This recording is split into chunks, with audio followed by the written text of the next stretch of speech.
എല്ലാവർക്കും എൻ്റെ ശിശുരാശകൾ നേർന്നുകൊള്ളുന്നു. എല്ലാ വർഷവും നവംബർ 14 ഇന്ത്യയൊട്ടാകെ ശിശുദിനം ആഘോഷിക്കുന്നു.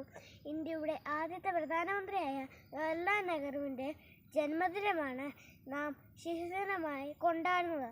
കുട്ടികളെ ഏറെ സ്നേഹിച്ചിരുന്ന വ്യക്തിയായിരുന്നു നെഹ്റു. ഇന്നത്തെ കുട്ടികളാണ് നാളത്തെ ഇന്ത്യയെ രൂപപ്പെടുത്തുക. നമ്മൾ അവരെ വളർത്തുന്ന രീതിയാണ് രാജ്യത്തിൻ്റെ ഭാവിയെ നിർണ്ണയിക്കുക എന്ന് പറയുന്നത് നെഹ്റുവാണ്. കുട്ടികളുടെ പഠനത്തിനും ആരോഗ്യകാര്യങ്ങൾക്കും അദ്ദേഹം പ്രാധാന്യം കൊടുത്തിരുന്നു. കുട്ടികളോട് ചെലവഴിക്കാനും കുട്ടികൾക്ക് വേണ്ടി എഴുതുവാനും അദ്ദേഹം സമയം കണ്ടെത്തിയിരുന്നു. ആധുനിക ഇന്ത്യയുടെ ശില്പി എന്നാണ് അദ്ദേഹം അറിയപ്പെടുന്നത്. ബാലവേലയും കുട്ടികൾക്കെതിരെ ആക്രമണവും ഇല്ലാത്ത ഒരു രാജ്യമാണ് അദ്ദേഹം സ്വപ്നം കണ്ടത്. കുട്ടികൾ സന്തോഷത്തോടെ ജീവിക്കാനുള്ള കുട്ടിയുടെ അവകാശങ്ങളെ ഓർമ്മപ്പെടുത്തിക്കൊണ്ടാണ് ഓരോ ശിശുവും കടന്നു പോകുന്നത്.